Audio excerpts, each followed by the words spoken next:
வணக்கப்பா. முதலில் மிகுந்த மகிழ்ச்சியான ஒரு மனநிலையோடு டெல்லி செல்கிறோம்.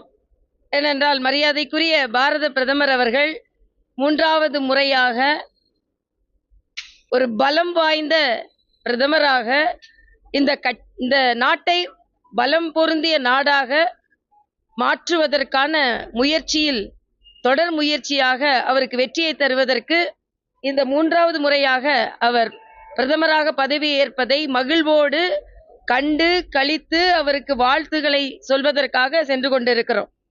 பாரதிய ஜனதா கட்சியை பொறுத்தமட்டில் மாவட்ட தலைவர்கள் முதற்கொண்டு அழைப்பு விடுக்கப்பட்டிருக்கிறது. இதுதான் பாரதிய ஜனதா கட்சிக்காக உழைப்பவர்கள் அனைவரும் வந்து அங்கே அந்த பதவியேற்பு நிகழ்வை கண்டு கழிக்க வேண்டும் என்பதுதான். ஆனா எதிர்கட்சியில இதுல ஒரு வியப்பான தன்மை இந்த தேர்தலில் என்னன்னா, அதிக இடங்களை வாங்கின ஒரு கட்சியை, பாரதிய ஜனதா கட்சியை பார்த்து குறைவான இடங்களை வாங்கிய காங்கிரஸ் பரிகசித்துக் கொண்டிருப்பதுதான். இது எவ்வளவு அவங்களோட அறியாமையை காண்புகிறது.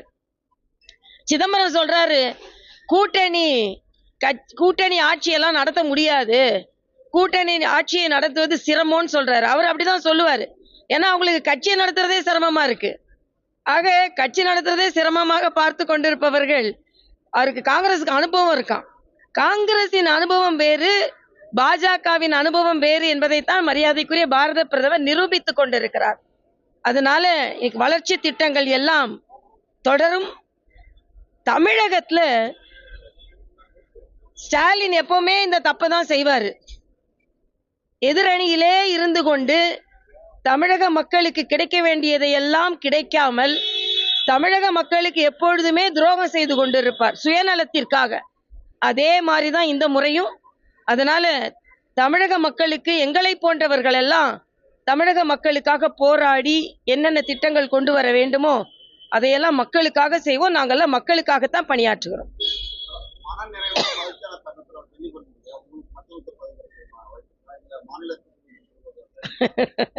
நான் எதையுமே எதிர்பார்த்து செய்பவள் அல்ல. நான் இப்போ ஒரு வேட்பாளரா, போட்டியிட்ட வேட்பாளரா, கட்சியின் சாமானிய தொண்டரா தான் நான் செல்கிறேன். நான் என்னோட வாழ்க்கையில, என்னோட அரசியல் வாழ்க்கையில எதையுமே எதிர்பார்த்தது கிடையாது. கட்சி கொடுக்கின்ற அங்கீகாரம் தான் நான் பெரிய அங்கீகாரமாக பார்க்கிறேன். எல்லாமே நான் எப்பொழுதும் சொல்வதை போல ஆண்டவனிடமும் ஆண்டு கொண்டிருப்பவரிடமும் விட்டு விடுகிறேன். அவ்வளவுதான். இப்பவே மகிழ்ச்சியா தான் நான் இருக்கிறேன். இல்ல, அதுதான் நான் சொல்றேன். இதுல இந்த கூட்டணியை பற்றி ஒரு அரித்மெட்டிக் கணக்கு எல்லாம் சேர்ந்திருந்தா ஒன்றாக இருக்கும்னு சொன்னத வேறு வேறு வேறு மாதிரி அது எங்கெங்கயோ போய்கொண்டு இருக்கிறது. எவ்வளவு விமர்சனம் வந்தால் நான் எனது கருத்தை நான் வலிமையா சொல்லுவேன். அதுல நான் என்னன்னா கட்சிக்காக தான் பேசுறேன். பாரதிய ஜனதா கட்சியோட சேர்ந்தாலே தோற்றுதான் போக முடியும்னு சொல்லி கொண்டிருந்தவர்கள் எல்லாம் பாரதிய ஜனதா கட்சியும் சேர்ந்திருந்தா நம்ம வெற்றி பெறுவோம்னு சொன்னதை நான் ஒரு கட்சி தொண்டனா நான் மகிழ்ச்சியா ஏற்றுக்கொள்கிறேன். அதே மாதிரி கட்சி அதிகமாக வாக்குகள் பெற்றிருப்பதில் மகிழ்ச்சி அடைகிறேன். ஆனா இடங்கள் கிடைக்கவில்லை என்பதை எல்லா தொண்டர்களையும் போல கவலையாக நான் பார்க்கிறேன்.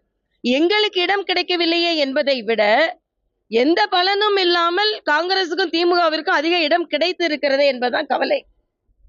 கூட்டணியை பற்றி நான் ஏற்கனவே சொல்லிட்டேன். அது ஜெயக்குமார் சொன்னாலும் சரி, யார் சொன்னாலும் சரி, 2026க்கு அதிக நாட்கள் இருக்கு. இப்ப ஒன்னும் எல்லாரும் நாங்க கூட்டணி வைக்கிறோம்னு சொல்லுவோம், அவங்க இல்லைன்னு சொல்ற மாதிரிலாம் இல்ல. ஒவ்வொரு மாநிலத்திற்கும் அந்தந்த தேர்தலுக்கு ஒரு வியூகம் அமைக்கப்படும். இந்த வியூகம் என்ன என்றால், ஒன்று அந்த கூட்டணியை பலப்படுத்துவதற்கு, இன்னொன்று எதிராளியை பலவீனப்படுத்துவதற்கு. ஆக வலிமையான கூட்டணி அமைத்து பாஜக போட்டியிடும், அதை கட்சி மேலிடம் முடிவு செய்யும். அவ்வளவுதான். எங்களோட விருப்பத்தை நாங்க சொல்லுவோம். ஆனா மகிழ்ச்சியாக நான் செல்கிறேன். எந்த கருத்து சொன்னாலும் அதற்கு எவ்வளவு விமர்சனம் வந்தாலும் அதை பற்றி நான் கவலைப்படுவதில்லை. எனது குரலை ஓங்கி சொல்வேன்.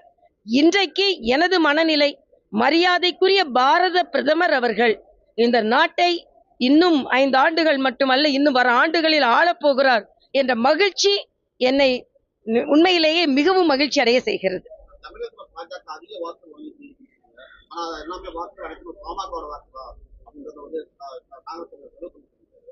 சரி, அப்ப நான் ஒண்ணு கேக்குறேன். காங்கிரஸ் வாங்கினது எல்லாமே திமுகவோட வாக்கா? இதுல இதுதான் எனக்கு சிரிப்பா வருது. நிதிஷ் ஆட்சி, நிதிஷ் கூட்டணி ஆட்சின்னு காங்கிரஸை சார்ந்த ஒருத்தர் சொல்லி இருக்கிறாரு பாஜக ஆட்சியை பார்த்து.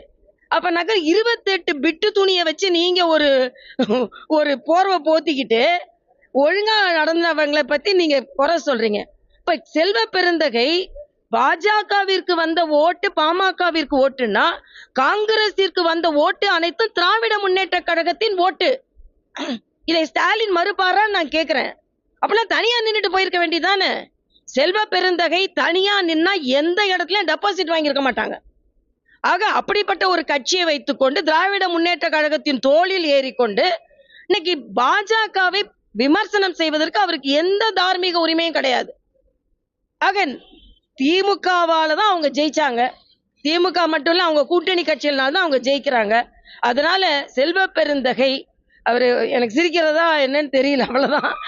திமுக கூட கூட்டணி வச்சுக்கிட்டு 28 பிட்டு அதை வச்சுக்கொண்டு எங்களை குறை சொல்லி கொண்டு இருக்கிறார்கள். நாங்க எப்பவுமே பலமா தாங்க இருக்கோம். அப்படி பார்த்தா நாங்க தனியா நின்று ஒரு பரிசோதனை செய்யற அளவுக்கு கூட எங்களுக்கு துணிச்சல் இருக்குங்க. நீங்க அந்த பரிசோதனை செஞ்சீங்களா? இல்ல. அப்புறம் என்ன பேசுறீங்க? அவ்வளவுதான். நீங்க ஒண்ணு பேசுவீங்க, நீங்க காமராஜர் ஆட்சி கொண்டு வரணும்னு. அன்னை இளங்கோவன் ஏற்கனவே காமராஜர் ஆட்சி இருக்கும் பாரு, அப்படியே போயிட்டு இருக்க வேண்டியதானே, அவ்வளவுதானே. இல்ல, அது நாங்க எல்லாம் பெருமையா பார்க்கிறோம். அதுதான் எங்க எல்லாரோட மகிழ்ச்சிக்கு காரணம். எங்களோட அதாவது இடங்கள் பெறவில்லை என்றாலும் தமிழக பாரதிய ஜனதா கட்சியின் செயல்பாடை அவ்வளவு பெரிய கூட்டத்தில் அங்கீகாரம் கொடுத்ததற்கு நான் பாரத பிரதமருக்கு எனது நன்றியை நான் தெரிவித்துக் கொள்கிறேன்.